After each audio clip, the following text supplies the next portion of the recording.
साथीहरू सबैलाई हार्दिक स्वागत। हामी आज एउटा विशिष्ट समारोहको समापनको विशिष्ट क्षणमा छौँ। नेपालको इतिहासमा नेपाली कांग्रेसको विशेष अधिवेशन एउटा छुट्टै महत्त्वको साथ लेखिएको छ। 2014 सालमा मैले विशेष महाधिवेशनमा भाग लिएको भनेर हाम्रो मञ्चमा गर्वका साथ ओमकार श्रेष्ठहरू उभिनुभयो। हामीले उहाँको कुरा सुन्यौँ।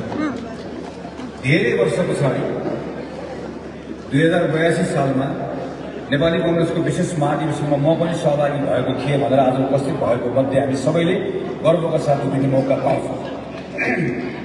किनकि एउटा नियमित कार्यक्रम होइन, हामी एउटा विद्रोहमा सहभागी भएका छौँ। यो विद्रोह मैले अस्ति पनि भने, फेरि दोहोऱ्याउँछु, प्रश्न गर्नु भनेको पनि आफैमा एउटा विद्रोह हो। कहिलेकाहीँ मौनता साध्नु भने मृत्युलाई अन्दाजमा जस्तै हामीले प्रश्न गर्यौँ। प्रश्न हाम्रो लागि गरेको हो। यहाँ कहिलेकाहीँ के बुझिएको छ भने हामी यहाँ के बन्न आएको होइन, हामी केही बन्नको लागि आतुर भएर यसको आयोजना गरेको पनि होइन, हामी केही बन्न पाउँछ कि पाउँदैन भनेर प्रश्न गरेको पनि होइन। जति बेला यो पार्टी स्थापना भयो, यो पार्टी स्थापना गर्ने प्राय सबै नेताको नामहरू हामीले पल्टाएर हेऱ्यौँ भने, ती नेताको परिवारको पृष्ठभूमि केलाएर हामीले हेऱ्यौँ भने बिरलै मात्रै यस्ता व्यक्ति भेटिएला जसलाई त्यो बेलाको समयमा आफ्नो वैयक्तिक जीवनका बारेमा चिन्ता गर्नुपर्ने थियो।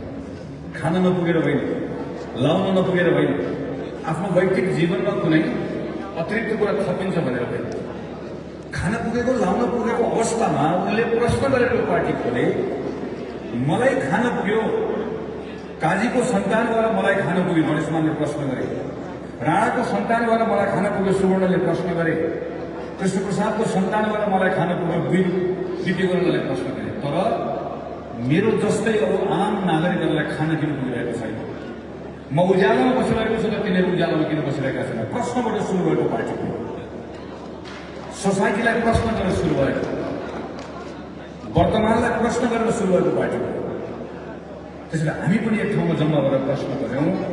हाम्रो पार्टी नेपाली कांग्रेस पार्टी, जो नेपालको सबैभन्दा ठुलो पार्टीको रूपमा हामीले नेतृत्व गरेर यत्रो ठुलो शान्ति प्रक्रिया सम्पन्न गर्यौँ, यत्रो संविधान निर्माण गर्यौँ, यी सबै कुराहरू भए। हाम्रै नेतृत्वमा सरकार थियो, हाम्रो नेतृत्वमा सुरु सक्यो।